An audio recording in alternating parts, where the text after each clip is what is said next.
स्वागत है आप सभी का आर के स्टोरी ऑफ ड्रीम पर। मैं हूं आपकी होस्ट और आज मैं आपके लिए लेकर आई हूं एक ऐसी रोमांचक कहानी Ravi empress of the seven flames A rebirth cultivation saga जो आपको शुरुआत से लेकर अंत तक बांधे रखेगी।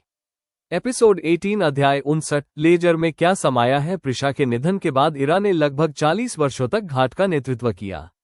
उसके अपने धैर्यपूर्ण और विचारशील संरक्षण में अभयारण्य का पुस्तकालय एक मामूली, सावधानी से सहेज कर रखे गए संग्रह से विकसित होकर कुछ ऐसा बन गया जिसे इस महाद्वीप के विद्वानों ने चुपचाप अपने आप में एक प्रतिष्ठित संस्थान के रूप में देखना शुरू कर दिया था। जब भी किसी सहयोगी संप्रदाय को पुराने सिद्धांत का कोई नया खोजा गया अंश मिलता तो वे ये सत्यापित करने के लिए यहाँ परामर्श करते कि कहीं वो उसी खतरनाक रूप का तो नहीं है जिसे पहचानने में ओपन लेजर ने पीढ़ियों का अनुभव लगाया था। एक और पूछताछ आई है। शरद ऋतु की एक सुबह उसके अपने वरिष्ठ संग्रहपाल आर्काइविस्ट ने एक औपचारिक पत्र प्रस्तुत करते हुए रिपोर्ट दी जिस पर एक अपरिचित मुहर लगी थी। सुदूर दक्षिणी प्रांतों के एक गुरुकुल ने उन सैद्धांतिक ग्रंथों के एक समूह पर मार्गदर्शन का अनुरोध किया है जिन्हें उनके अपने विद्वानों ने एक प्राचीन व्यापारिक चौकी के भूले बिसरे गोदाम में खोजा है। इरा ने पत्र को ध्यान से पढ़ा। उसने एक ऐसे पैटर्न को तुरंत पहचान लिया जिसे एक नज़र में पहचानना उसने दशकों के अभ्यास से सीखा था। यह वसंत के अपने सदी पुराने काम के समान ही सैद्धांतिक श्रेणी से मेल खाता है, उसने धीरे से कहा। हालांकि यह उसके अपने परिष्कृत रूप से काफी पुराना है। ऐसा लगता है कि यह वसंत द्वारा इस पर कुछ भी निर्माण करने से पीढ़ियों पहले अग्निकुल संप्रदाय के अपने विनाशकारी प्रयास से भी पहले का हो सकता है। इससे यह सिद्धांत खुद कितना पुराना हो जाता है, उतना पुराना जितना हम में से किसी ने भी कभी ठीक से ट्रैक नहीं किया है। इरा ने स्वीकार किया। मैंने हमेशा सोचा है कि चुराई गई श्रेष्ठता, ट्रांसेंडेंस की यह विशेष भूख वास्तव में कितनी पीछे तक जाती है। मुझे संदेह है कि हमारा पुस्तकालय जितनी गहराई से खुदाई करेगा, हमें यह उतनी ही पुरानी मिलती जाएगी। उसने दक्षिणी गुरुकुल को एक सावधान और गहन उत्तर भेजा जिसमें इस सिद्धांत के वास्तविक इतिहास के पुस्तकालय के अपने व्यापक दस्तावेज शामिल थे। हर विफलता, हर पीड़ित और हर पीढ़ी की कड़ी मेहनत से अर्जित ये पुष्टि की इस प्रतिज्ञाबद्ध श्रेष्ठता ने पूरे दर्ज इतिहास में एक बार भी वो प्रदान नहीं किया जिसका उसने दावा किया था।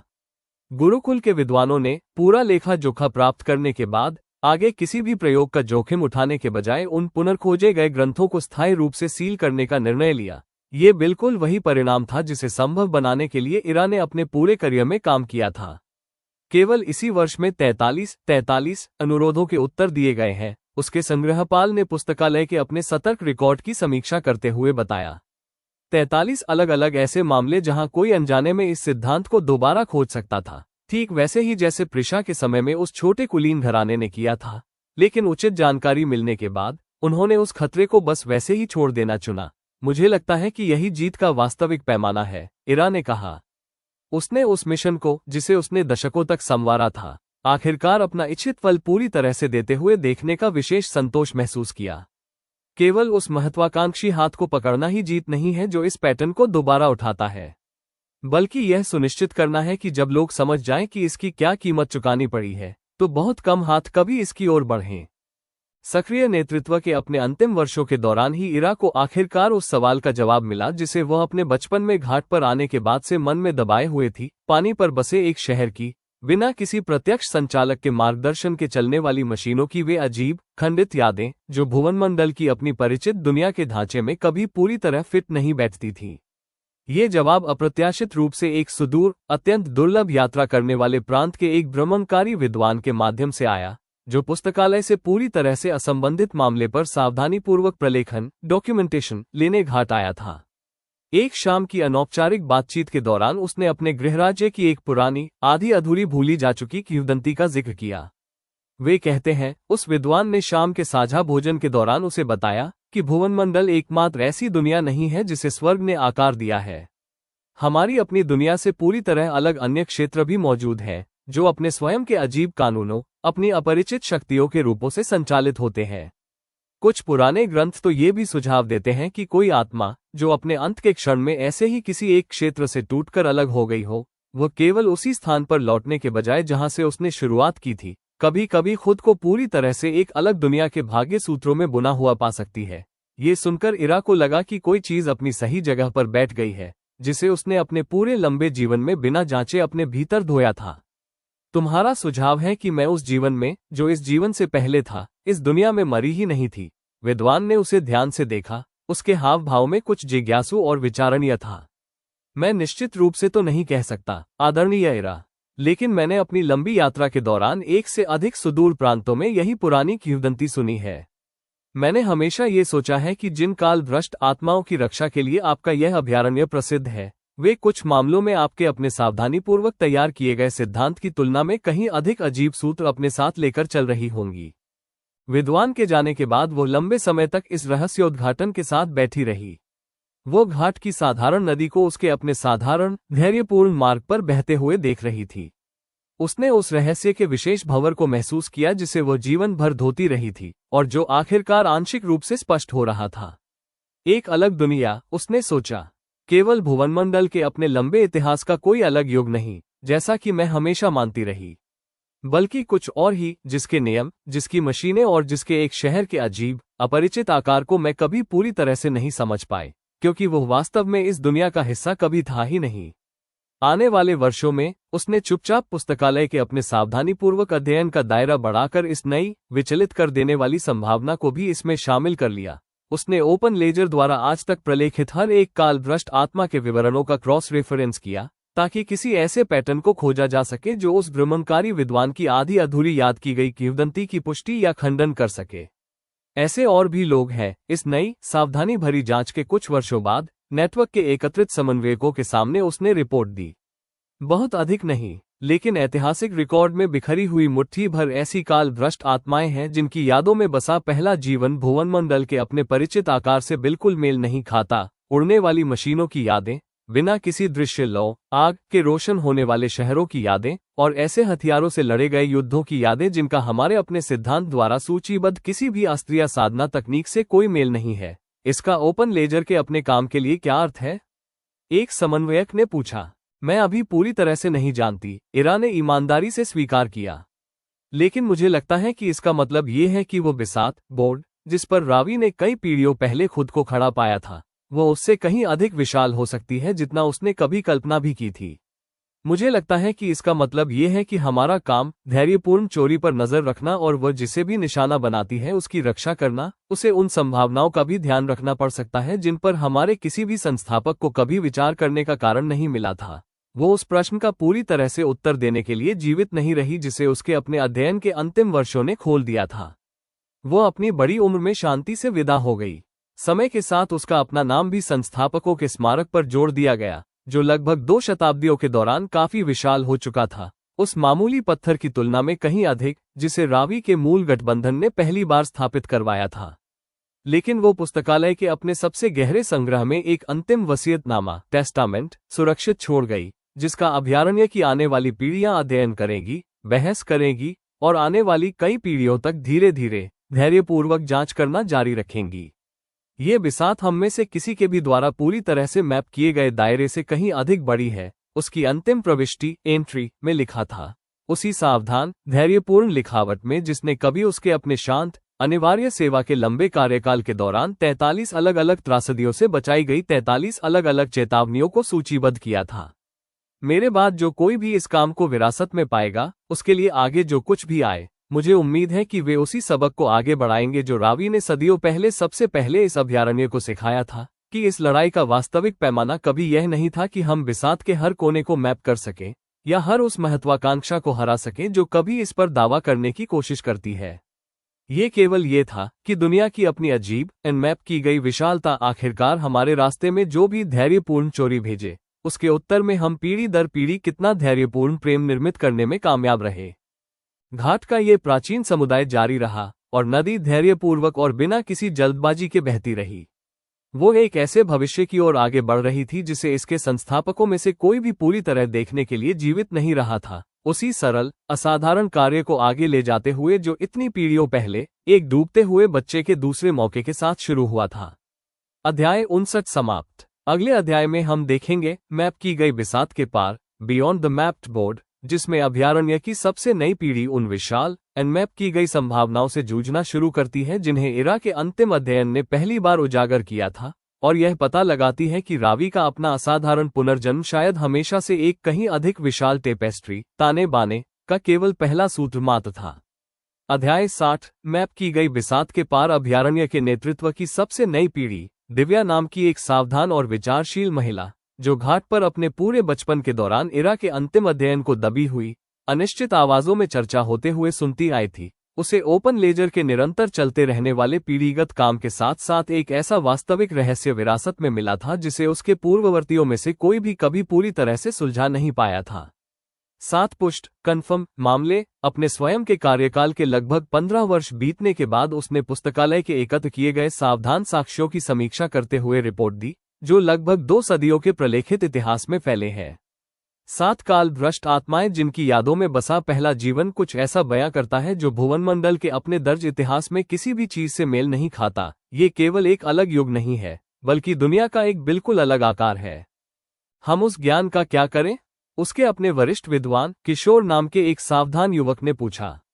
मैं अभी नहीं जानती, दिव्या ने ईमानदारी से स्वीकार किया, लेकिन मुझे लगता है कि इसका अंतिम परिणाम चाहे जो भी हो, हमारा ये कर्तव्य बनता है कि हम इरा के इस अंतिम काम का सम्मान करते हुए सावधानी से जांच जारी रखें, न कि इस रहस्य को दोबारा एक अनिश्चित किंवदंती के रूप में ओझल हो जाने दें, जैसा कि यह स्पष्ट रूप से इरा के अध्ययन द्वारा इसे ठीक से उजागर किए जाने से पहले पीढ़ियों तक आधा अधूरा भूला हुआ पड़ा रहा था। इसके बाद जो जांच शुरू हुई वो 1 दशक के बड़े हिस्से तक खींचती चली गई। उसने धीरे धीरे एक ऐसी तस्वीर को सामने लाकर खड़ा कर दिया जो इरा के अपने अंतिम अध्ययन की उम्मीद से कहीं अधिक अजीब और विचलित कर देने वाली थी। ये 2 सदियों के इतिहास में बेतरतीब ढंग से बिखरे हुए केवल 7 अलग थलग मामले नहीं थे, बल्कि एक ऐसा सूक्ष्म पैटर्न था जो आसानी से नजरअंदाज हो सकता था और जो ये संकेत देता था कि यह शुद्ध संयोग के बजाय काफी सोच समझकर की गई किसी चीज का परिणाम था। वे एक समूह क्लस्टर में आते हैं। किशोर ने दिव्या और नेटवर्क के एकत्रित समन्वयकों के सामने अपना सावधानीपूर्वक विश्लेषण प्रस्तुत करते हुए बताया।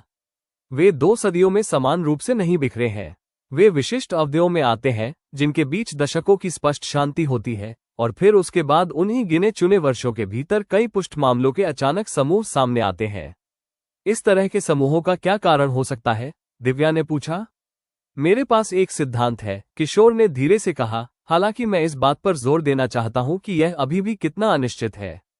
इरा के अपने अध्ययन ने सुझाव दिया था कि कुछ भाग्य सूत्र केवल एक ही क्षेत्र की सीमाओं के भीतर वापस घूमने के बजाय, जैसा कि रावी के अपने पुनर्जन्म में हुआ था, कभी कभी पूरी तरह से अलग दुनियाओं के बीच बुने जा सकते हैं। अगर यह सच है तो शायद ये समूहों वाली अवधियां उन क्षणों के अनुरूप हैं जब वो बाधा बैरियर जो सामान्य रूप से हमारी दुनिया को उस स्थान से अलग रखती है जहां ये 7 आत्माएं मूल रूप से रहती थीं, किसी कारण से अस्थायी रूप से पतली हो जाती है। ये सिद्धांत, चाहे इसे कितनी भी सावधानी से योग्य ठहराया गया हो, उसने एकत्रित समन्वयकों को काफी हद तक विचलित कर दिया।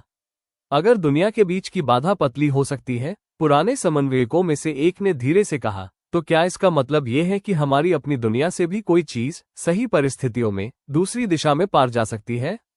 केवल एक आत्मा का भाग्य सूत्र नहीं जो मृत्यु के बाद वापस घूमता है, बल्कि कुछ और अधिक प्रत्यक्ष? किशोर ने इस सवाल पर ध्यान से विचार किया। मैं नहीं जानता, उसने स्वीकार किया। उस भ्रमणकारी विद्वान ने इरा के सामने जिन पुरानी किंवदंतियों का वर्णन किया था, उनमें दुनिया के बीच केवल एक आत्मा के पुनर्जन्म के पार जाने के अलावा किसी और चीज का उल्लेख नहीं था। लेकिन मैं कबूल करता हूं, इस पैटर्न का इतनी बारीकी से अध्ययन करने के बाद मैं ये सोचने पर मजबूर हो गया हूं कि क्या भुवनमंडल का अपना अजीब इतिहास, जैसे कुछ दुर्लभ साधना कल्टीवेशन तकनीकों का अचानक और बिना किसी स्पष्ट कारण के सामने आ जाना, कुछ ऐसी असामान्य सामग्रियों का मिलना जो किसी ज्ञात भूवैज्ञानिक या कीमियाई अल्केमिकल श्रेणी में फिट नहीं बैठती, वो हमारे अपने विश्व के सुदूर अतीत के किसी ऐसे बिंदु पर हुए बाधा के पतले होने से जुड़ा हो सकता है जिसके बारे में बहुत कम दस्तावेज उपलब्ध है। दिव्या लंबे समय तक इस सिद्धांत के पूरे वजन के साथ बैठी रही। उसने एक ऐसे रहस्य के विशेष भंवर को महसूस किया जो उसके पूर्ववर्तियों द्वारा लगभग 2 सदियों के सावधान धैर्यपूर्ण कार्य के दौरान सामना किए गए किसी भी रहस्य से कहीं अधिक विशाल था। रावी ने इस अभयारण्य का निर्माण केवल एक व्यक्ति की सदी पुरानी महत्वाकांक्षा का जवाब देने के लिए किया था, उसने सोचा। वो घाट की साधारण नदी को उसके अपने साधारण धैर्यपूर्ण मार्ग पर बहते हुए देख रही थी। कीर्ति ने इसका विस्तार पूरे महाद्वीप में किया ताकि धैर्यपूर्ण चोरी के पूरे पैटर्न का जवाब दिया जा सके, चाहे वह जहां भी उभर कर आए। इरा को यह संदेह होने लगा था कि यह बिसात खुद हमारे द्वारा मैप किए गए दायरे से कहीं अधिक बड़ी थी। और अब ऐसा लगता है कि हम किसी और भी विशाल चीज के किनारे पर खड़े हैं, केवल हमारी अपनी दुनिया के भीतर एक बड़ी बिसात नहीं, बल्कि यह वास्तविक विचलित कर देने वाली संभावना कि हमारी अपनी दुनिया उन कई सूत्रों में से केवल एक सूत्र मात्र है जिन्हें हमने कभी ठीक से समझा है।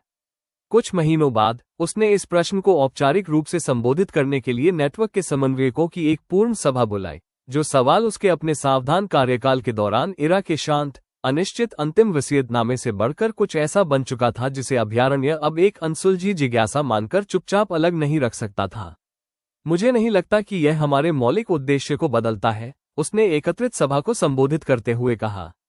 उसकी आवाज में वही सावधान नपा तुला संकल्प था जो घाट के नेतृत्व की हर पीढ़ी इस तरह के अनिश्चित चौराहे पर हमेशा लेकर आई थी। बिसात की वास्तविक प्रकृति चाहे जो भी हो, हमारा काम वही रहेगा जो हमेशा से रहा है, काल भ्रष्ट आत्माओं की रक्षा करना, धैर्यपूर्ण चोरी पर नजर रखना जहां भी वह दोबारा उभरे, और पीढ़ी दर पीढ़ी उस तरह का धैर्यपूर्ण प्रेम निर्मित करना जिसका ये पैटर्न कभी एक बार भी ठीक से उत्तर नहीं दे पाया। वो एक पल के लिए रुकी, उसने महसूस किया कि वह आगे जो कहने जा रही थी वो अभयारण्य के अपने लंबे इतिहास के लिए कुछ बिल्कुल नया था। लेकिन मेरा मानना है कि हमारे बाद जो कोई भी आएगा उसके प्रति हमारा ये दायित्व है कि हम इस बड़े रहस्य की सावधानीपूर्वक और धैर्यपूर्वक जांच करना शुरू करें, न कि केवल इसे प्रलेखित करके चुपचाप एक तरफ रख दें, जैसा कि इरा के अपने अंतिम वर्षों को इसे छोड़ने के लिए मजबूर होना पड़ा था। इसके बाद के वर्षों में ओपन लेजर के अपने दायरे का एक वास्तविक सावधान विस्तार देखा गया। किशोर और उसके बाद आने वाले विद्वानों ने इरा के अपने बुनियादी काम पर धीरे धीरे और निर्माण किया। उन्होंने भुवनमंडल के अपने लंबे जटिल इतिहास में पुरानी किंवदंती के हर टुकड़े, हर असामान्य सामग्री और हर अस्पष्टीकृत साधना तकनीक का बारीकी से क्रॉस रेफरेंस किया, ताकि किसी ऐसे पैटर्न को धैर्यपूर्वक खोजा जा सके जो अंततः इस सिद्धांत के अपने विचलित कर देने वाले निहितार्थों की पुष्टि या खंडन कर सके। दिव्या खुद इस जांच को किसी अंतिम निर्णयात्मक उत्तर तक पहुंचते देखने के लिए जीवित नहीं रही। एक लंबे समर्पित कार्यकाल के बाद उनका अपना निधन हो गया। समय के साथ उनका नाम भी उस स्मारक पर जोड़ दिया गया जो पूरी 2 सदियों के दौरान विकसित होकर कुछ ऐसा बन चुका था जिसे इस महाद्वीप के विद्वान एक वास्तविक ऐतिहासिक खजाने के रूप में देखने लगे थे। एक ऐसा जीवित रिकॉर्ड जो ये दिखाता था कि पीढ़ी दर पीढ़ी कायम रखा गया धैर्यपूर्ण प्रेम वास्तव में क्या हासिल कर सकता है, चाहे दुनिया के अपने विशाल अनमैप किए गए रहस्य इसके रास्ते में कैसी भी धैर्यपूर्ण चोरी भेजना जारी रखें।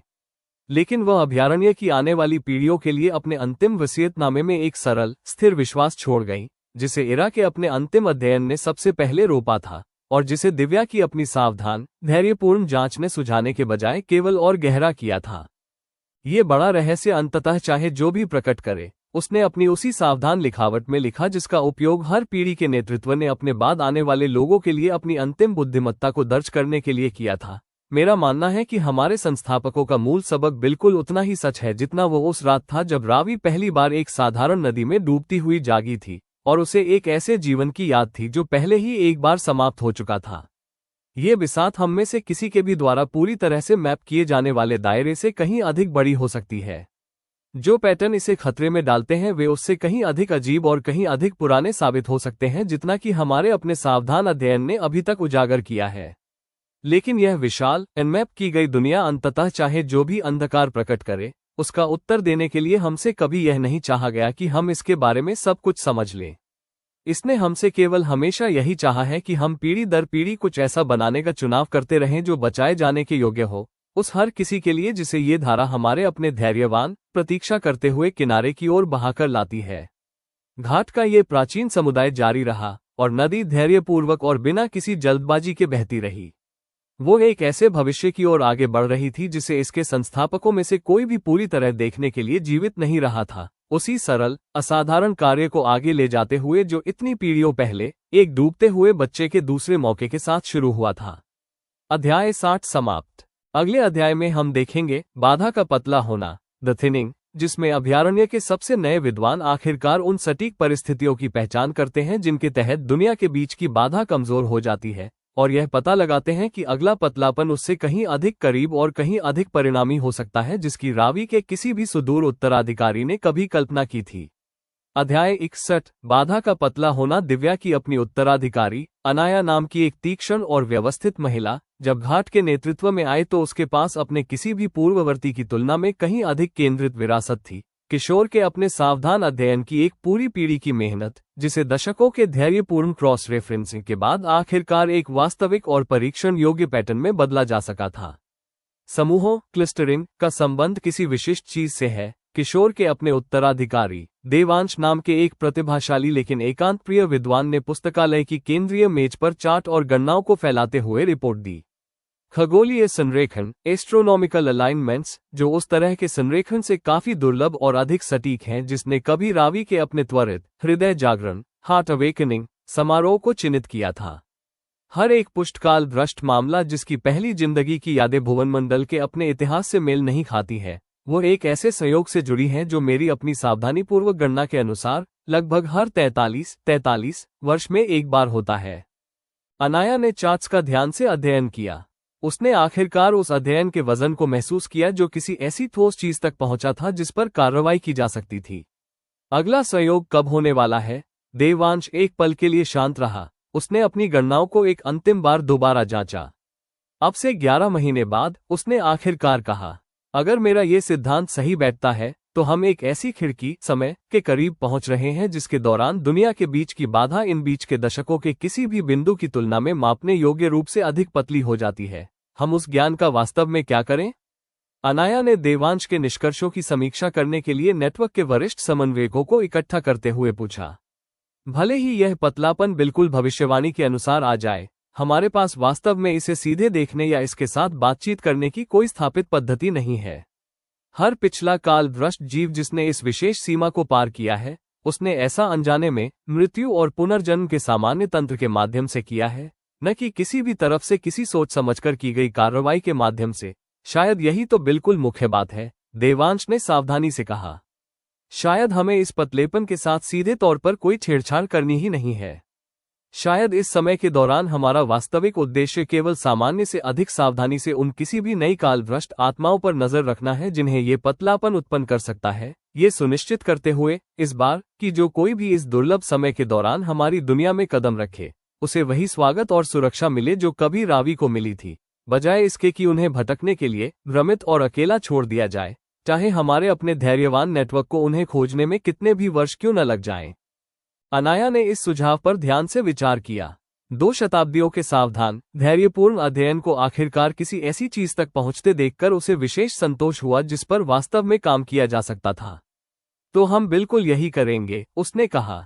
हम अपनी निगरानी का दायरा बढ़ाएंगे, उन सभी प्रांतों में जहां तक हमारा नेटवर्क फैला है, विशेष रूप से उसी तरह की असामान्य विलक्षणता प्रिकॉसिटी पर नजर रखेंगे जिसने सबसे पहले रावी, कीर्ति और खोदिरा को चिन्हित किया था। और हम पूरी सावधानी से तैयार रहेंगे उस हर किसी के लिए जिसे यह आने वाला पतलापन हमारे रास्ते पर भेजेगा। इसके बाद के 11 महीनों में ओपन लेजर के पूरे महाद्वीपीय नेटवर्क में एक वास्तविक केंद्रित लामबंदी देखी गई। हर प्रांत के समन्वयकों को उन विशिष्ट संकेतों के बारे में जानकारी दी गई जिन पर नजर रखनी थी। नेटवर्क के अपने पीढ़ियों पुराने भरोसेमंद संपर्कों के बीच वैद्यों और दाइयों को किसी भी असामान्य मामले की रिपोर्ट विशेष तात्कालिकता के साथ देने के लिए सचेत किया गया, और खुद घाट पर आने वाले पतलेपन से वास्तव में जो कुछ भी उत्पन्न हो सकता था, उसके लिए एक सावधान धैर्यपूर्ण तैयारी की गई। हम नहीं जानते कि इससे एक आत्मा उत्पन्न होगी या कई, अनाया ने अनुमानित समय शुरू होने से पहले अपनी अंतिम ब्रीफिंग में एकत्रित नेटवर्क को बताया।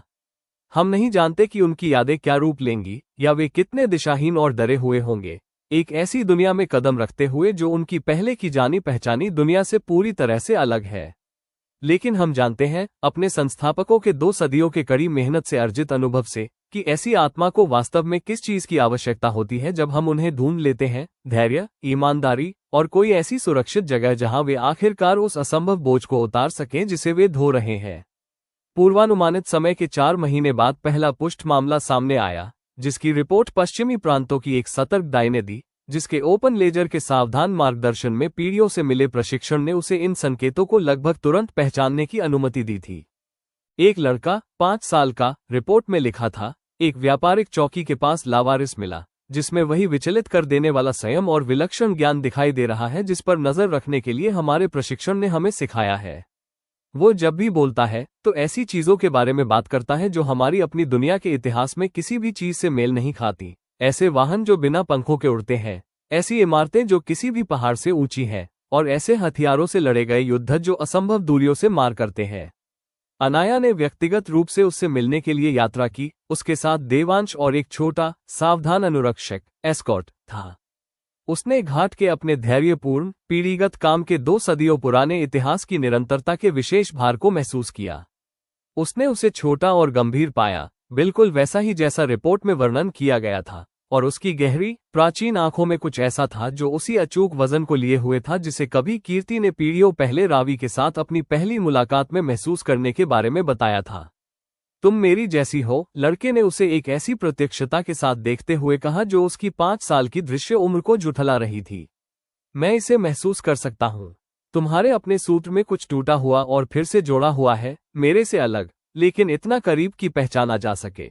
मेरा नाम अनाया है, उसने धीरे से कहा, उसके घुटनों के बल बैठकर उसकी आंखों से अपनी आंखें मिलाते हुए।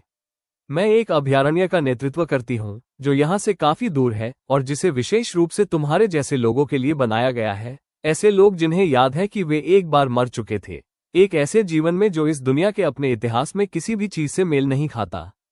लड़के का संयमित प्राचीन चेहरा एक पल के लिए टूट गया और उस पर एक ऐसी चीज दिखाई दी जो स्पष्ट रूप से एक अत्यधिक राहत जैसी लग रही थी। मुझे लगा कि मैं पागल हो रहा हूँ, वो फुसफुसाया। हर कोई मुझसे कहता रहा कि जो चीजें मुझे याद हैं वे असली नहीं हो सकती। मैं उन पर विश्वास करने लगा था, इससे पहले कि तुम्हारे दोस्त ने मुझे ढूंढ लिया। वे असली हैं, अनाया ने दृढ़ता से कहा। तुम जो कुछ भी याद रखते हो, जहां कहीं भी वो वास्तव में हुआ था, वो असली है, और तुम इसे धोने में अकेले नहीं हो। मैं तुमसे यह वादा करती हूँ, ठीक उसी तरह जैसे एक बूढ़ी सन्यासिनी ने लगभग 2 सदियों पहले एक साधारण नदी के किनारे एक दूसरे डरे हुए बच्चे से किया था, जिसके पास ही अंततः मेरा अपना अभयारण्य बनाया गया था। उन्होंने उसका नाम कवि रखा, उस पारंपरिक पद्धति के अनुसार जिसे ओपन लेजर ने बहुत पहले बचाए गए काल भ्रष्ट बच्चों के लिए अपना लिया था, जिनके अपने पहली जिंदगी के नाम, यदि याद भी हो, तो भुवनमंडल की अपनी दुनिया से इतने अलग होते थे कि उनका कोई सार्थक अनुवाद नहीं हो सकता था। वे उसे घाट पर ले आए, जहां वो बच्चों और वयस्कों के एक बढ़ते समुदाय में शामिल हो गया जो अपने अपने विशेष तरीके से ठीक से समझते थे कि एक असंभव वजन ढोने और आखिरकार एक ऐसी सुरक्षित जगह पाने का वास्तव में क्या मतलब होता है जहां उसे उतारा जा सके। मुझे उस महिला के बारे में बताओ जिसने ये सब शुरू किया था। अभयारण्य में अपने रहने के कुछ महीने बीतने के बाद घाट के किनारे अनाया के पास बैठकर नदी को उसके अपने साधारण धैर्यपूर्ण मार्ग पर बहते हुए देखते हुए कवि ने पूछा। पहली वाली, उस बूढ़ी औरत से भी पहले की जिसने उसे पाया था। उसका नाम रावी था, अनाया ने कहा। 2 सदियों के दौरान एक ऐसी कहानी को आगे बढ़ाने की विशेष गर्माहट उसने महसूस की जो इसे जीने वाले किसी भी एक अकेले जीवन से कहीं अधिक विशाल हो चुकी थी। वो एक बार डूब गई थी, जिसे उन सभी लोगों ने धोखा दिया था जिन्हें वो प्यार करती थी, ठीक उसी रात जब उसने आखिरकार उस बड़ी सफलता ब्रेकथ्रू को हासिल किया था जिसे कमाने में उसने 12 साल लगा दिए थे। और वो फिर से 7 साल की बच्ची के रूप में जागी, जिसे सब कुछ याद था, और उसने उसी एक असाधारण क्षण में फैसला किया कि ये दूसरा मौका उसे जितने भी साल देगा, वो ये सुनिश्चित करने में बिताएगी कि किसी और को कभी भी उस चीज का सामना अकेले और बिना तैयारी के न करना पड़े जिसका सामना उसने एक बार किया था। कवि पूरी तरह मग्न और गंभीर होकर सुनता रहा, और अनाया अपनी लंबी, सावधानी भरी कहानी सुनाती रही, वही कहानी जो निरंतर, धैर्यपूर्ण कार्य के 2 सदियों के दौरान बार बार सुनाई गई थी, अब पहली बार एक ऐसी आत्मा तक पहुंच रही थी जिसकी अपनी असंभव यात्रा केवल एक ही दुनिया के भीतर मृत्यु और पुनर्जन्म के माध्यम से नहीं हुई थी, बल्कि उस विशाल, अनमैप की गई सीमा के पार से हुई थी जो भुवनमंडल को उस स्थान से अलग करती थी जहां से कवि ने खुद शुरुआत की थी। अध्याय 61 समाप्त। अगले अध्याय में हम देखेंगे कवि का प्रश्न, कविज क्वेश्चन, जिसमें नया नवागंतुक अपनी अजीब उत्पत्ति के बारे में ऐसे सवाल पूछना शुरू करता है जिनका ओपन लेजर की सदियों की संचित बुद्धिमत्ता भी पूरी तरह से उत्तर नहीं दे सकती, और अनाया को ये तय करना होगा कि अभयारण्य का सावधान, धैर्यपूर्ण कार्य उन रहस्यों में कितना आगे तक जाना चाहिए जो भुवनमंडल की अपनी सीमाओं से पूरी तरह परे फैले हुए हैं। अध्याय 62, कवि का प्रश्न। आने वाले वर्षों में कवि धीरे धीरे घाट की अपनी धैर्यपूर्ण लय में ढल गया। अनाया द्वारा किए गए उसके सावधान बचाव से पहले के शुरुआती वर्षों में जो भ्रम और अलगाव का भारी बोझ था, वो अब दूर हो चुका था। किसी दूसरी दुनिया की उसकी वे असंभव यादें अब धीरे धीरे एक ऐसे रूप में तब्दील हो गईं, जिन्हें वह एक सामान्य और समृद्ध बचपन के साथ साथ अपने भीतर संजो सकता था। लेकिन जैसे जैसे वो बड़ा हुआ, उसके सवाल कुछ ऐसे थे जिनका पूरा उत्तर देना अभयारण्य की सदियों से संचित बुद्धिमत्ता के लिए भी अब तक के किसी भी सवाल से कहीं अधिक कठिन साबित हुआ। मैं ही क्यों? 12 वर्ष की उम्र में उसने अनाया से पूछा। वे दोनों पुस्तकालय के एक शांत पठन कक्ष रीडिंग रूम में एक साथ बैठे थे, जिसके चारों ओर ओपन लेजर के 2 सदियों के सावधान अध्ययन का संग्रह था। जब मैं मरा तो मैं इस दुनिया में क्यों आ गया? मैं सामान्य रूप से वहीं क्यों नहीं लौटा जहां से मैं आया था, जैसा कि बाकी आत्माएं आमतौर पर करती हैं? अनाया ने इस सवाल पर ध्यान से विचार किया। उसने एक ऐसे रहस्य के विशेष वजन को महसूस किया जिसे इरा का बुनियादी अध्ययन भी कभी पूरी तरह से सुलझा नहीं पाया था। मैं नहीं जानती, उसने ईमानदारी से स्वीकार किया। देवांश का सिद्धांत यह सुझाव देता है कि यह पारगमन क्रॉसिंग दुर्लभ खगोलीय खिड़कियों समय के दौरान होता है, जब दुनिया के बीच की बाधा मापने योग्य रूप से पतली हो जाती है। लेकिन उन खिड़कियों के दौरान कुछ ही आत्माएं क्यों पार कर पाती हैं और बाकी सभी बस वहीं क्यों लौट जाती हैं जहां से उन्होंने शुरुआत की थी? ये 2 सदियों की सावधान जांच के बाद भी वास्तव में अनिश्चित बना हुआ है। क्या आपको लगता है कि मैं कभी यह जान पाऊंगा? कवि ने पूछा। या फिर यह महज एक ऐसा सवाल है जिसे मैं अपने पूरे जीवन भर अनुत्तरित ही धोता रहूंगा, ठीक उसी तरह जैसे खुद रावी भी कभी पूरी तरह से यह नहीं समझ पाई थी कि उनका अपना भाग्य सूत्र इस तरह वापस क्यों घूम गया था? ये सवाल उनकी बातचीत समाप्त होने के बाद भी लंबे समय तक अनाया के मन में बना रहा। इसने उसे आने वाले महीनों में ओपन लेजर के विद्वत्तापूर्ण अध्ययन को एक ऐसी दिशा में ले जाने के लिए प्रेरित किया, जिसका उसके पूर्ववर्तियों में से किसी ने भी कभी पूरी तरह से प्रयास नहीं किया था।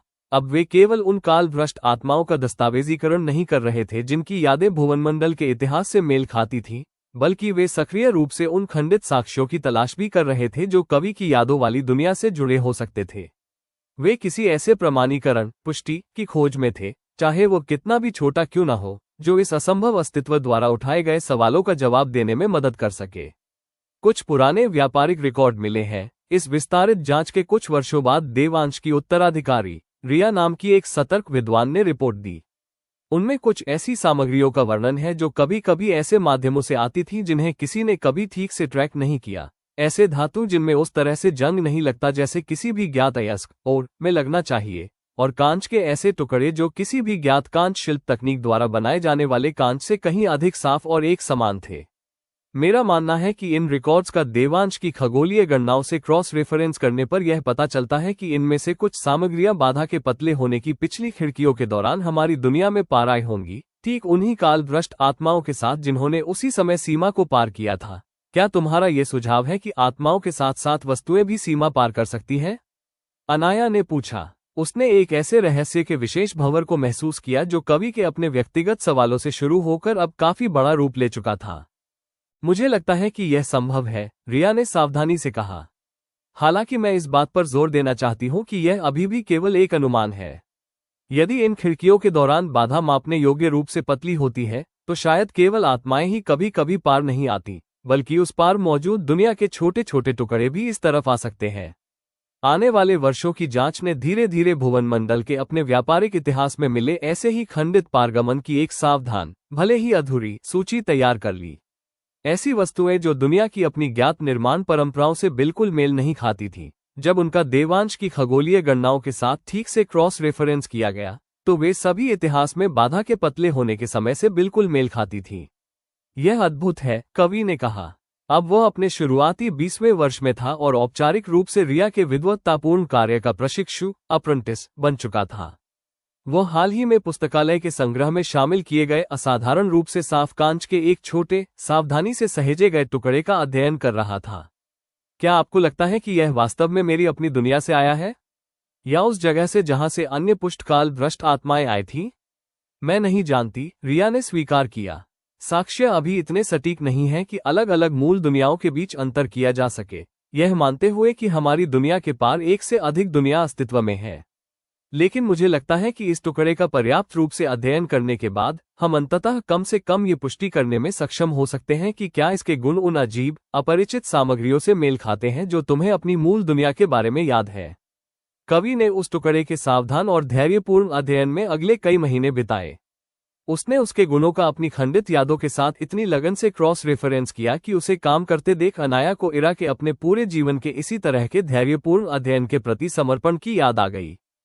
मुझे लगता है कि यह वही हो सकता है, उसने आखिरकार पुस्तकालय के एकत्रित कर्मचारियों के सामने अपने सावधान निष्कर्ष प्रस्तुत करते हुए रिपोर्ट दी। इसकी स्पष्टता और जिस विशेष तरीके से यह प्रकाश को अपवर्तित रिफ्रैक्ट करता है, यह मुझे उस चीज की याद दिलाता है जो मुझे पहले से याद है, हालांकि मैं पूरी तरह से निश्चित नहीं हो सकता, क्योंकि उस जीवन की मेरी अपनी यादें हमेशा से बहुत खंडित रही है। इसका ओपन लेजर के अपने काम के लिए क्या अर्थ है? अनाया ने इन निष्कर्षों के पूर्ण निहितार्थों की समीक्षा करने के लिए नेटवर्क के वरिष्ठ समन्वयकों को इकट्ठा करते हुए पूछा।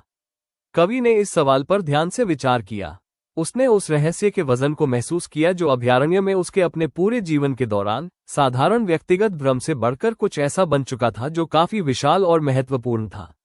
मुझे लगता है कि इसका मतलब ये है कि दुनिया के बीच की सीमा केवल सैद्धांतिक नहीं है, उसने आखिरकार कहा। मुझे लगता है कि इसका मतलब ये है कि हमारी अपनी दुनिया के इतिहास में भुवनमंडल और उस जगह के बीच वास्तविक संपर्क के असली भौतिक साक्ष्य बिखरे हुए हैं जहां से मैं मूल रूप से आया हूं।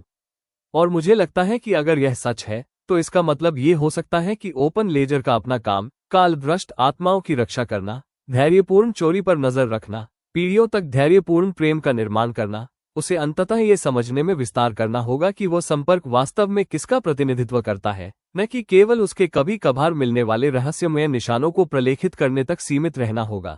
अनाया लंबे समय तक कवि के इस सावधान निष्कर्ष के पूरे वजन के साथ बैठी रही। अभयारण्य के अपने संस्थापक मिशन को देखने में उसने एक विशेष विनम्र चक्कर महसूस किया।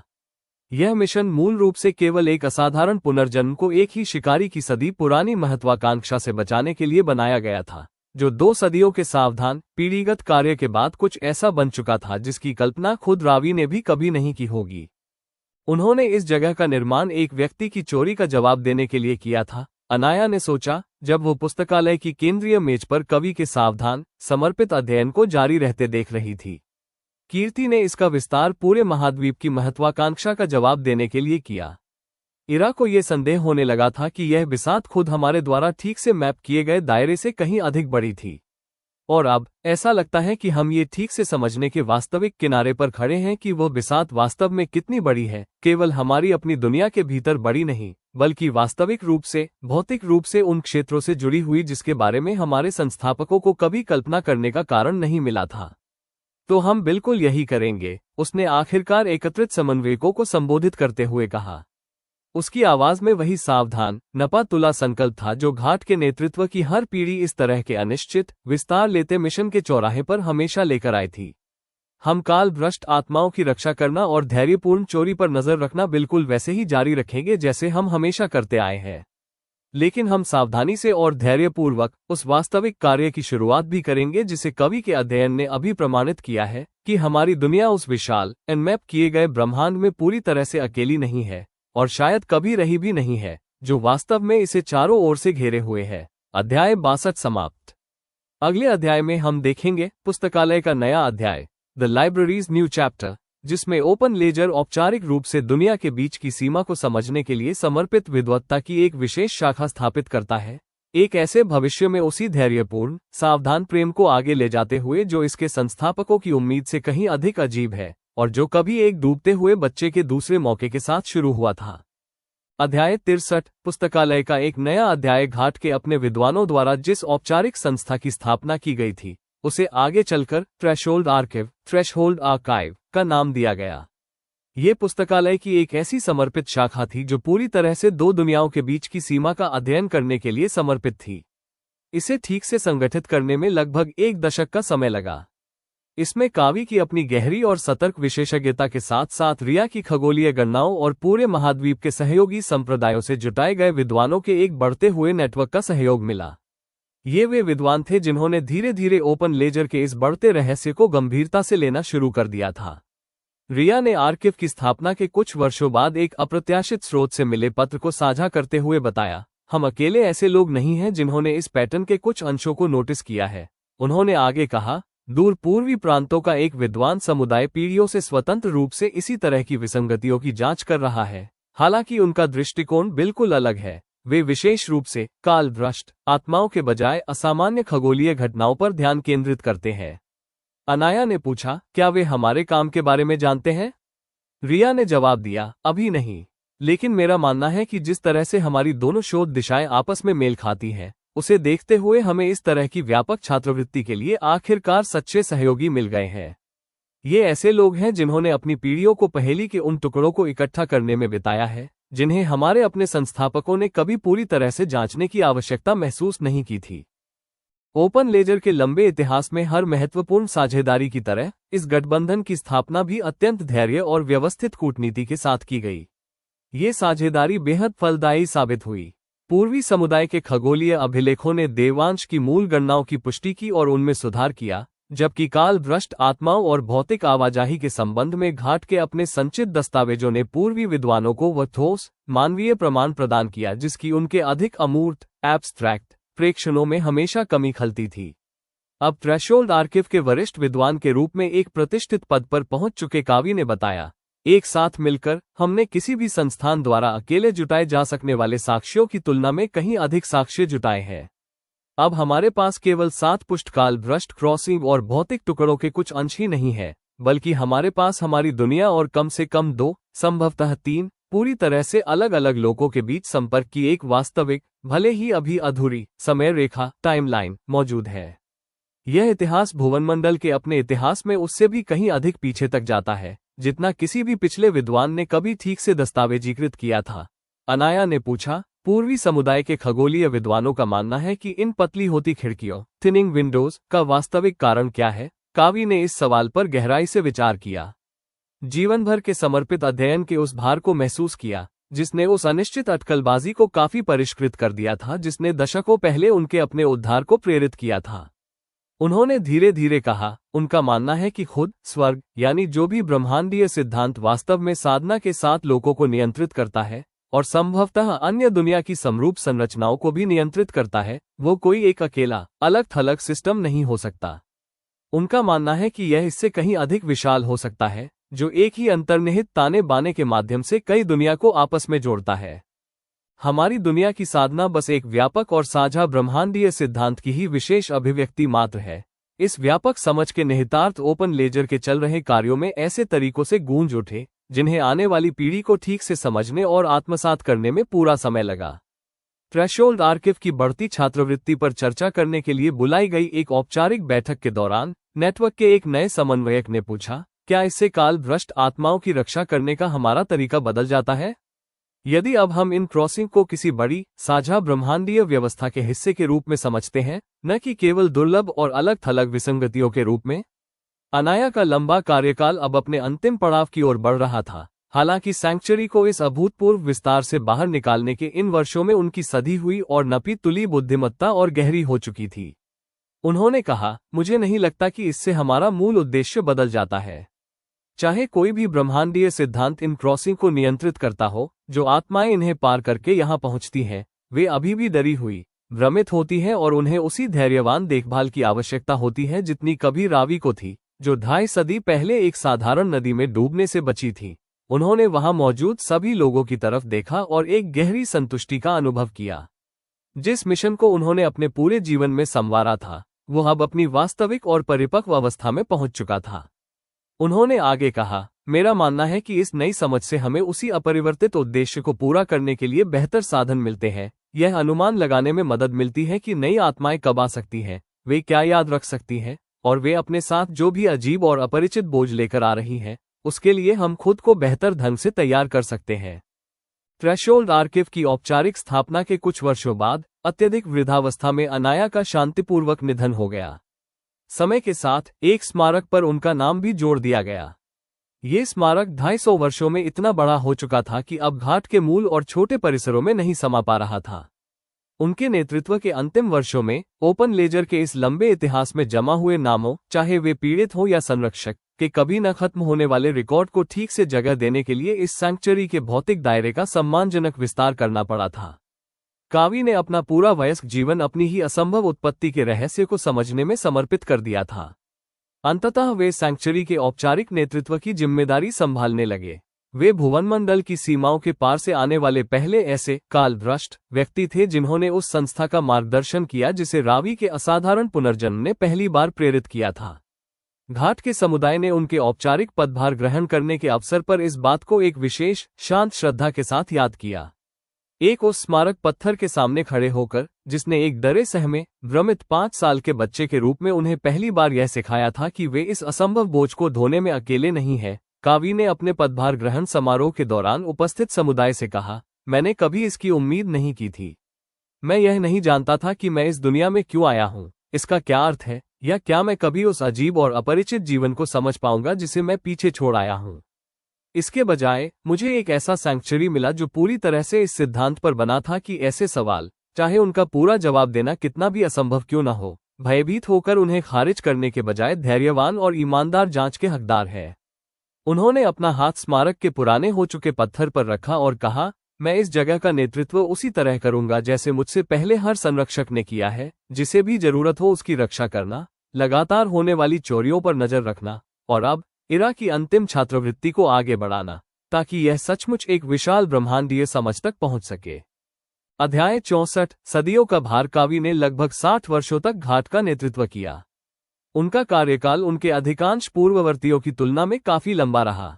सैंक्चुरी के कुछ विद्वानों ने चुपचाप यह अनुमान लगाया कि इसका कारण शायद ये था कि भुवनमंडल की सीमाओं के पार से आने वाली आत्मा का समय और उम्र बढ़ने के साथ एक अलग ही सूक्ष्म संबंध होता है। हालांकि जब कावी से इस बारे में सीधे पूछा जाता था, तो वे हमेशा बस कंध उचका देते थे और अपनी लंबी उम्र का श्रेय किसी रहस्य के बजाय एक ऐसे संतुष्ट जीवन को देते थे जिसे उन्होंने उस काम को करने में बिताया था, जिसने उनके भ्रमित और डरे हुए बचपन के शुरुआती दिनों से ही उन्हें जीवन का एक अर्थ दिया था। सक्रिय नेतृत्व के अपने अंतिम वर्षों के दौरान अपनी चुनी हुई उत्तराधिकारी, एक समझदार और विचारशील युवा महिला सावी के साथ हुई लंबी बातचीत में से एक में उन्होंने कहा, मैं चाहता हूं कि तुम एक बात समझो। ये सैंक्चुरी अब इतना बड़ा हो गया है कि इसे कोई भी एक अकेला जीवन पूरी तरह से अपने भीतर नहीं समेट सकता। रावी ने इसे एक आदमी के अपराध का जवाब देने के लिए बनाया था। हमने इसे पीढ़ी दर पीढ़ी बढ़ाया है ताकि जहां भी योजनाबद्ध चोरी, पेशेंट थेफ्ट सिर उठाए, उसका जवाब दिया जा सके। कई दुनिया में फैले एक पूरे ब्रह्मांडीय रहस्य को प्रलेखित और समझा जा सके, और एक ऐसा पुस्तकालय बनाया जा सके जिसे पूरे महाद्वीप के विद्वान अब सभ्यता के सच्चे खजानों में से एक मानते हैं। उन्होंने आगे कहा, मुझे ये भी समझाना है कि तुम इन सब की जिम्मेदारी अकेले उठाने के लिए नहीं बनी हो। आज तक किसी भी अकेले संरक्षक ने ऐसा नहीं किया है। इस जगह के इतने लंबे समय तक टिके रहने का असली रहस्य कभी भी किसी एक व्यक्ति की व्यक्तिगत ताकत नहीं रहा है। ये हमेशा से पीढ़ी दर पीढ़ी भरोसे को आगे बढ़ाते जाने की एक धैर्यवान और सतर्क प्रक्रिया रही है, जिसे उस व्यक्ति को सौंपा जाता है जो इसके अगले हिस्से को ईमानदारी से आगे ले जाने के लिए तैयार हो।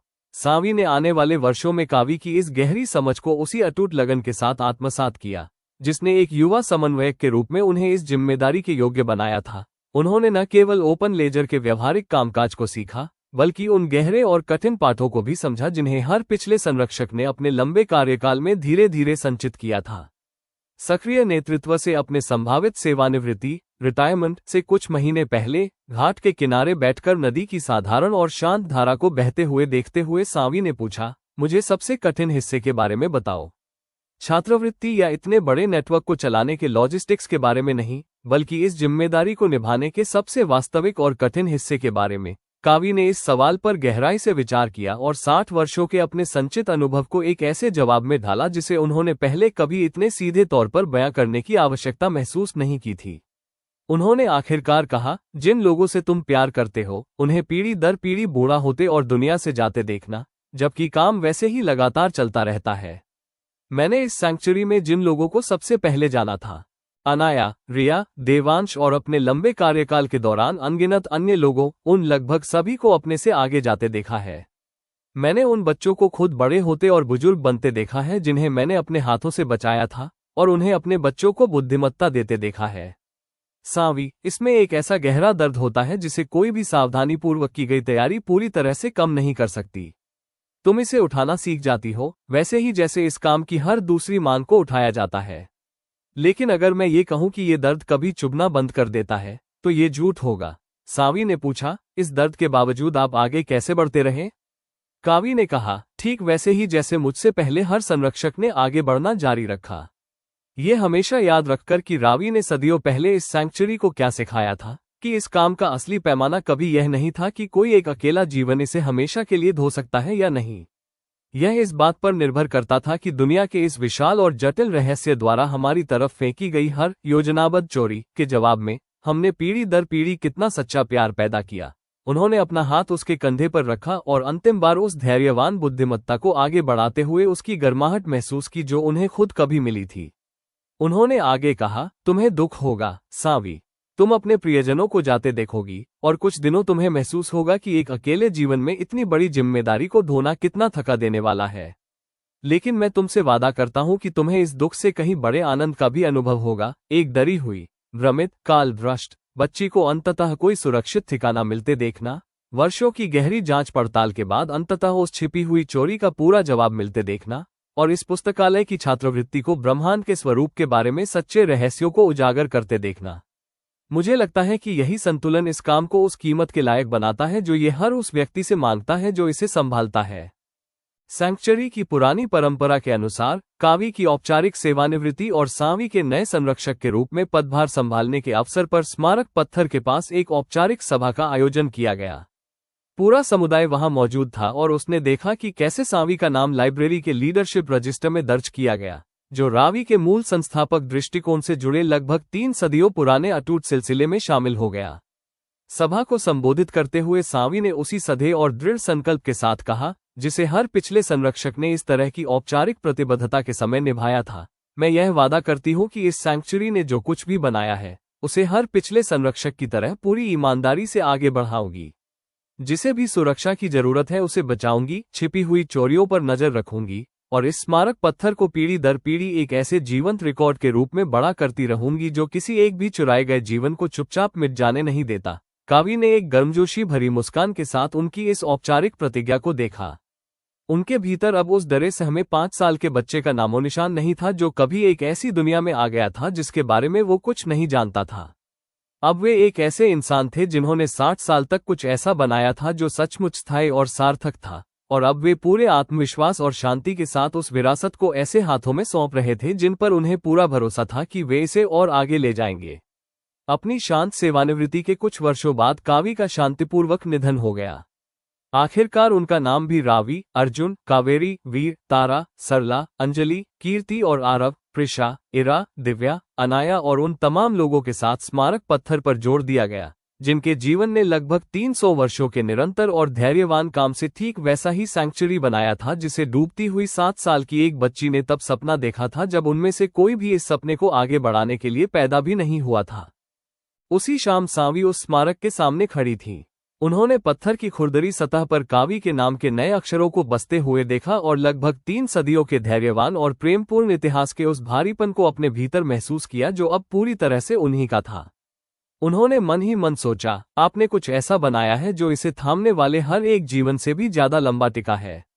कोई एक बड़ी जीत नहीं, बल्कि पीढ़ी दर पीढ़ी धैर्य के साथ बना एक ऐसा जीवंत परिवार जो हर उस व्यक्ति को ढूंढता रहता है जिसे इसकी जरूरत है, जिसे पाता है उसकी रक्षा करता है और हमेशा याद रखता है कि दुनिया के इस विशाल और अनजाने रहस्यों के बीच सच्चा प्रेम क्या हासिल कर सकता है। उन्होंने एक साधारण सी नदी की तरफ देखा जो एक साधारण से आसमान के नीचे अपनी वही पुरानी और शांत चाल से बह रही थी। उनके सीने में वही दृढ़ संकल्प उतर आया जिसे उनके हर पूर्ववर्ती ने अपने लंबे कार्यकाल में संजोए रखा था।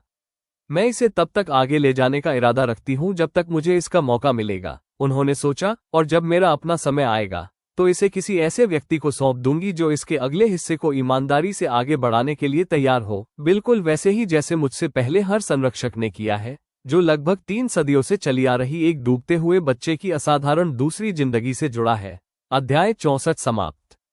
तो दोस्तों, अगर आपको ये कहानी अच्छी लगेगी तो हमारे इस सफर में आगे भी साथ बने रहिएगा। वीडियो को एक प्यारा सा लाइक जरूर दें और कमेंट करके मुझे बताइए कि कहानी का कौन सा हिस्सा आपको सबसे ज्यादा पसंद आया। आपके कमेंट्स मुझे बहुत हौसला देते हैं।